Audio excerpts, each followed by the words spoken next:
1947 India ആസ്ട്രേലിയയിൽ cricket പര്യടനം നടത്തിയ വേളയിലായിരുന്നു ഏറെ ചർച്ച ചെയ്യപ്പെട്ട, ഇന്നും ചർച്ച ചെയ്യപ്പെടുന്ന മങ്കാദിംഗ് സംഭവം. ഇന്ത്യയുടെ ഇതിഹാസ ബൌളറായ വിനു മങ്കാദ് ബൌളിംഗിനിടെ ഓസീസ് നോൺ സ്ട്രൈക്കർ ബാറ്റ്സ്മാനായ ബിൽ ബ്രൗണ്ടിനെ റണ്ണൌട്ടാക്കിയതാണ് സംഭവം. അന്ന് വരെ ക്രിക്കറ്റ് ലോകം അത്തരമൊരു ഔട്ടിന്റെ സാധ്യതകൾ ചിന്തിച്ചിട്ടു പോലുമില്ലായിരുന്നു. ഒരു ബൌളറുടെ കയ്യിൽ നിന്ന് പന്ത് പൂർണ്ണമായും റിലീസാകുന്നതിന് മുമ്പായിട്ട് നോൺ സ്ട്രൈക്കർ എൻഡിലെ ബാറ്റ്സ്മാൻ ക്രീസ് വിട്ടാൽ ക്രിക്കറ്റ് നിയമം 41-16 പ്രകാരം ബൌളർക്ക് റണ്ണൌട്ടാക്കാം. ആ നിയമം ആദ്യമായി എടുത്തുപയോഗിച്ചത് ഇന്ത്യന് ബൌളറായി പോയി എന്ന ഒറ്റ കുറ്റമേ വിനു മങ്കാദ് ചെയ്തുള്ളൂ. ആസ്ട്രേലിയൻ മാധ്യമങ്ങൾ ആ സംഭവത്തെ മങ്കാദിംഗ് എന്ന് നാമകരണം ചെയ്ത് പലയാവർത്തി ക്രിക്കറ്റിലെ നെഗറ്റീവ് മനോഭാവമായി ഇതിനെ കൊണ്ടാടി. IPL ക്രിക്കറ്റിന്റെ കാലത്തും ഇത്തരം ഔട്ടുകൾ സംഭവിക്കുമ്പോൾ ഇന്ത്യൻ മാധ്യമങ്ങൾ പോലും മങ്കാദിംഗ് എന്നാണ് ഇതിനെ വിശേഷിപ്പിക്കുന്നത്. പക്ഷേ ഓസീസ് ക്രിക്കറ്റ് ഇതിഹാസം വിനു മങ്കാദിന്റെ പ്രവൃത്തിയെ അനുകൂലിച്ചിരുന്നു. ക്രിക്കറ്റ് നിയമത്തിന്റെ കണ്ണിൽ മങ്കാദ് ചെയ്ത് തെറ്റല്ലെന്ന് ബ്രാഡ്മാൻ പറയുകയുണ്ടായി. എന്നാൽ ഇന്ത്യന് ബൌളറുടെ സ്പോർട്സ്മാൻഷിപ്പിനെ ചോദ്യം ചെയ്യുകയാണ് ഓസീസ് മാധ്യമങ്ങൾ ചെയ്തത്. ഒരു IPLൽ ഡൽഹി ക്യാപിറ്റൽസിന്റെ ബൌളർ രവിചന്ദ്രൻ അശ്വിന് ക്രിക്കറ്റ് നിയമത്തിലെ 41-16 പ്രയോഗിച്ചപ്പോഴും സംഭവത്തെ മങ്കാദിംഗ് എന്നാണ് പ്രയോഗിച്ചത്. 1947 ഓസീസ് മാധ്യമ രീതി ആവർത്തിക്കപ്പെടുന്നു. ഇത് ശരിയല്ലെന്ന് ഇന്ത്യൻ ക്രിക്കറ്റ് ഇതിഹാസം സുനിൽ ഗവാസ്കർ പ്രതിഷേധ സ്വരത്തിൽ ചൂണ്ടിക്കാണിച്ചിരുന്നു.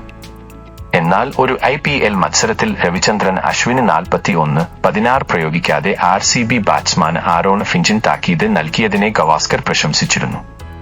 ബൌളർമാരുടെ നോബോൾ തേർഡ് അമ്പയർ പരിശോധിക്കുന്നത് പോലെ നോൺ സ്ട്രൈക്കർ നിയമം ലംഘിച്ച് ക്രീസ് വിടുന്നതും പരിശോധിക്കപ്പെടേണ്ടതാണെന്ന് സുനിൽ ഗവാസ്കർ അഭിപ്രായപ്പെട്ടു.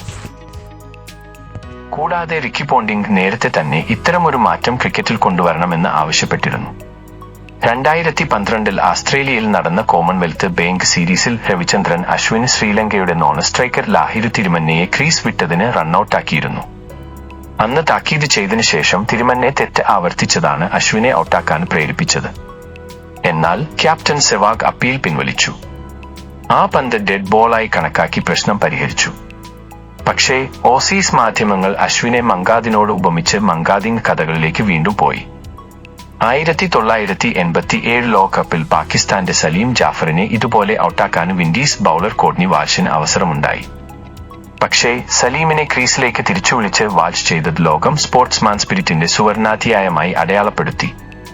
വാൽഷ് അന്ന് സലീമിനെ ഔട്ടാക്കിയിരുന്നെങ്കിൽ വിൻഡീസിന് മത്സരം ജയിക്കാമായിരുന്നു. പാകിസ്ഥാൻ ജയിച്ചതോടെ വാൽഷ് ചരിത്രപുരുഷനായി. ഇതിഹാസ താരമായിട്ടും ഇന്ത്യയുടെ വിനു മങ്കാദ് ഇന്നും ഓർമ്മിക്കപ്പെടുന്നത് സ്പോർട്സ്മാൻ സ്പിരിറ്റ് ഇല്ലാത്ത മങ്കാദിംഗിന്റെ വക്താവായിട്ടാണെന്ന് ഓർക്കണം. ബ്രാഡ്മാൻ പറഞ്ഞത് ഗവാസ്കർ IPL കാലത്ത് ചൂടുള്ള ചർച്ചയ്ക്ക് വഴിയൊരുക്കുകയാണ്. ഇനി നമുക്ക് മങ്കാദിംഗ് വേണ്ട എന്ന് മാധ്യമങ്ങൾ തീരുമാനിക്കട്ടെ. പകരം 41-16 പ്രയോഗിച്ചു എന്ന് പറയാം. ലക്നൌ സൂപ്പർ ജയന്റ്സും റോയൽ ചാലഞ്ചേഴ്സ് ബാംഗ്ലൂരും തമ്മിലുള്ള നിർണായക മത്സരത്തിൽ നാടകീയ സംഭവങ്ങൾ അരങ്ങേറിയിരുന്നു. RCB താരം ജിതേഷ് ശർമ്മയെ മങ്കാദിംഗ് വഴി പുറത്താക്കാനുള്ള ലക്നൌ ബൌളർ ദിഗ്വേഷ് രതിയുടെ ശ്രമം ഫലം കണ്ടില്ല.